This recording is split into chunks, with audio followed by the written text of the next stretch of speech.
हम पढ़ेंगे महमूद गजनबी के बारे में। महमूद गजनबी एक तुर्क था। महमूद गजनबी एक तुर्क था और ये यामनी वंश का था। ठीक है। और ये यामनी वंश के जो फाउंडर थे वो थे अलप्तगीन।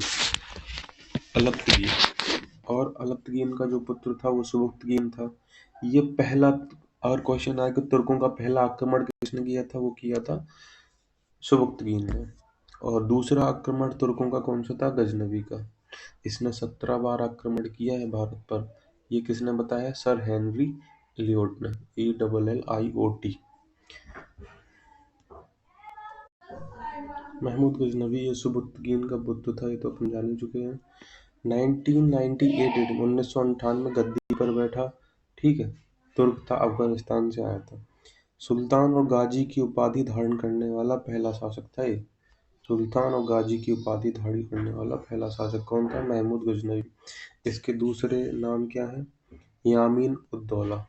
क्योंकि ये यामिनी वंश से था, यामिनी वंश से था, तो ये इसके दूसरे नाम है यामीन उद्दौला, यामीन उल बिल्लाह।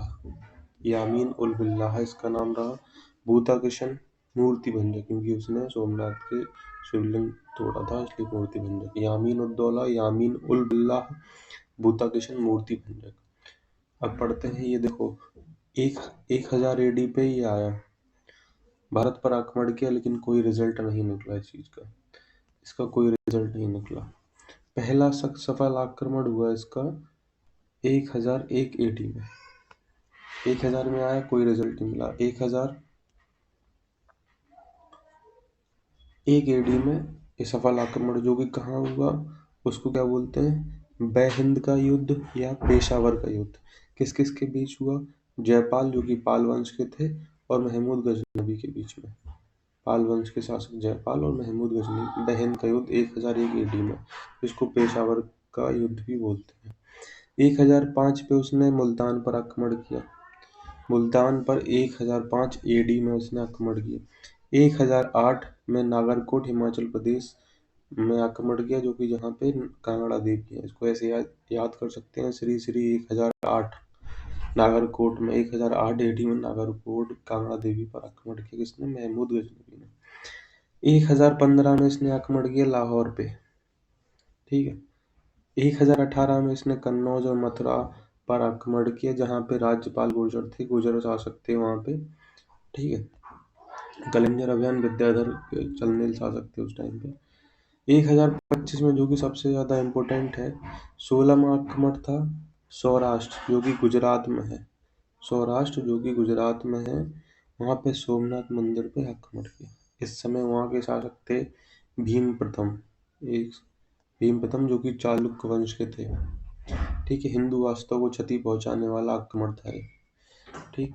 अंतिम आक्रमण किया इसने 1027 में जाटों या खोखरों के विरुद्ध किया। 1030 में इसकी मृत्यु हो गई है। ठीक है। तो यहाँ पे अपन देखते हैं, देखो, पहला 1000 AD में इसने आक्रमण किया, कोई रिजल्ट नहीं निकला। फिर इसने पहला सफल आक्रमण हुआ 1001 AD में, जो कि बेहिंद या पेशावर का युद्ध था, जिसमें जयपाल और पाल वंश, जो कि पाल वंश के थे, महमूद गजनबी की जीत हुई। 1005 में किया इसने मुल्तान पर आक्रमण किया। 1008 में नागरकोट, श्री श्री 1008 नागरकोट कांगड़ा देवी पे हिमाचल प्रदेश में है, जो कि उस पर आक्रमण किया। 1015 पे लाहौर लाहौर पे आक्रमण किया। 1018 में कन्नौज मथुरा पे किया, जहां पर राज्यपाल गुर्जरों का शासक था। कलिंगर अभियान विद्याधर जो कि चंदेल शासक थे। 1025 पे, जो कि बहुत इंपॉर्टेंट है, 16वां आक्रमण किया सौराष्ट्र, जो कि गुजरात में है, सोमनाथ मंदिर पर। और इस समय शासक थे भीम फर्स्ट, जो कि चालुक्य वंश के थे। अंतरिम आक्रमण हुआ 1027 में खोखरों के विरुद्ध या जाटों के विरुद्ध। ठीक। 1030 में मृत्यु हो गई। अब आते हैं इस समय, जो उस टाइम के महमूद गजनबी के समय के जो जो लेखक थे, वो कौन कौन से। फिरदौसी, इम्पोर्टेंट है फिरदौसी, इनको पूर्व का होमर भी कहा जाता है। ठीक है। इन्होंने एक पुस्तक लिखी है शाहनामा, जो कि फारसी भाषा में है। फारसी भाषा में है और इसे अफगानिस्तान का महाभारत भी कहा जाता है। ठीक है। फिरदौसी की शाहनामा फारसी भाषा में है और इसको अफगानिस्तान का महाभारत कहा जाता है, और फिरदौसी को पूर्व का होमर कहा जाता है। अलबरूनी पे आते हैं।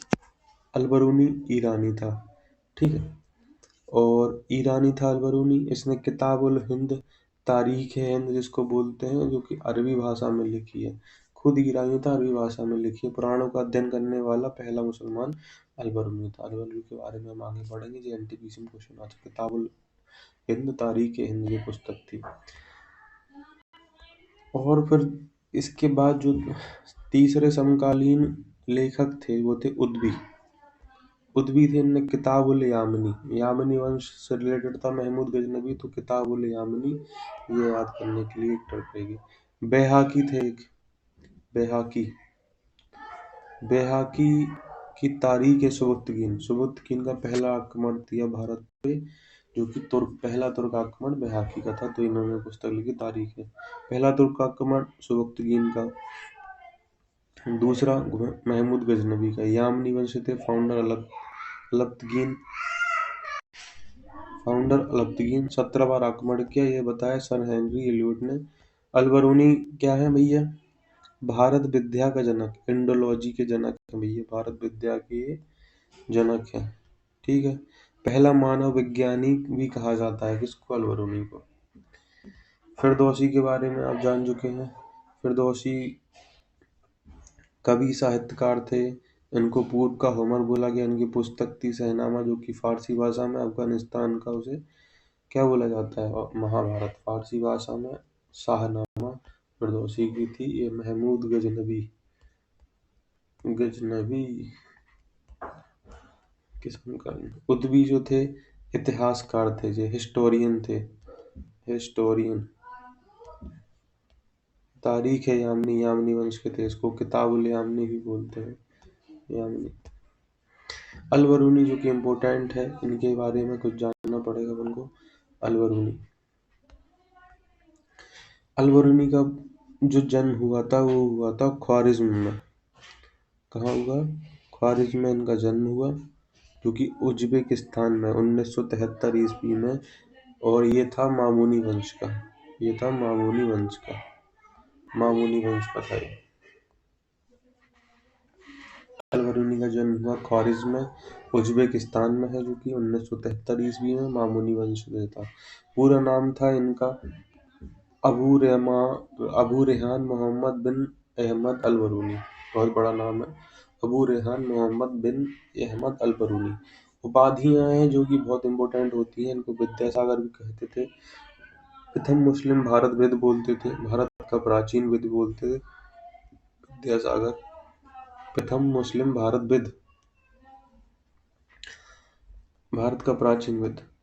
1017 ईस्वी में महमूद गजनबी ने ख्वारिज्म पर आक्रमण किया, जहाँ इसका जन्म हुआ था, वहां से ये इसको ले गया, गजनी में ले गया, ठीक है। 1017 में इसने आक्रमण किया ख्वारिज्म पर। 1018 ईस्वी में महमूद गजनबी के साथ भारत आया। कौन? अलबरूनी, ये इम्पोर्टेंट है। 1018 में आया, 10 साल भारत में रहा, तो 1028 तक ये रहा, ईस्वी तक ये भारत में रहा। पहला मुस्लिम स्कॉलर था, पहला मुस्लिम स्कॉलर जिसने पुराणों का अध्ययन किया, ठीक है। पहला मुस्लिम स्कॉलर था जिसने कौन कौन सी भाषाएं आती थी इसको? अरबी आती थी, ठीक है, सीरियन भाषा आती थी, यूनानी आती है, संस्कृत जो कि सबसे इम्पोर्टेंट है, इसको संस्कृत भाषा आती थी, इसलिए क्योंकि ये यहाँ के पुराणों को पढ़ सके, उन्हें समझ सके, ठीक है। 1018 में ये आया।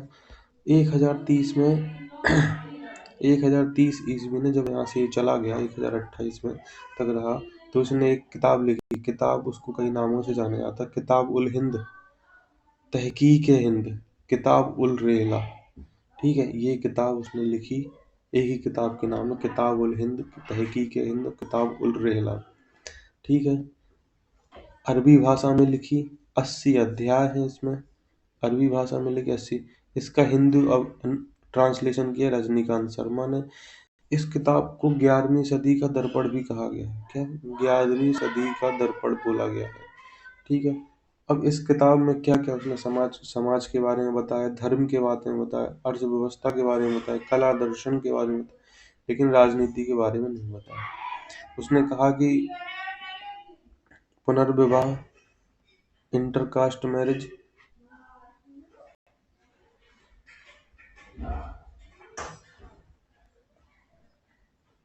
नहीं होती थी, ना पुनर्विवाह होता था, ना इंटरकास्ट मैरिज इस टाइम पे नहीं, उसने इस किताब में ये बताया।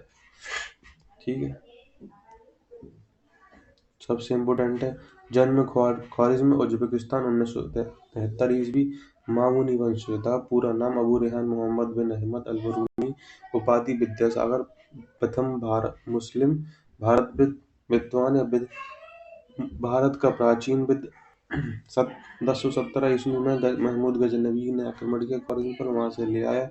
1018 ईस्वी में महमूद गजनवी के साथ अलबरूनी भारत आए। 10 साल तक रहा, पहला मुसलमान जिसने प्राणों का अध्ययन किया। इसे अरबी, सीरियन, यूनानी और संस्कृत भाषाएं आती थी। ठीक है, किताब किताबुल हिंद, तहकीक हिंद, किताबुल रहीला की रचना की, हिंदू अनुवाद रजनीकांत शर्मा, अरबी भाषा में 80 अध्याय है। 11वीं सदी का दर्पण, इसने बताया कि रीमैरिज नहीं होती थी, ना इंटरकास्ट मैरिज होती है। समाज के बारे में बताया, धर्म के बारे में, अर्थव्यवस्था के बारे में, कला दर्शन के बारे में, राजनीति के बारे में नहीं बताया। तो ये हुआ अपना महमूद गजनवी।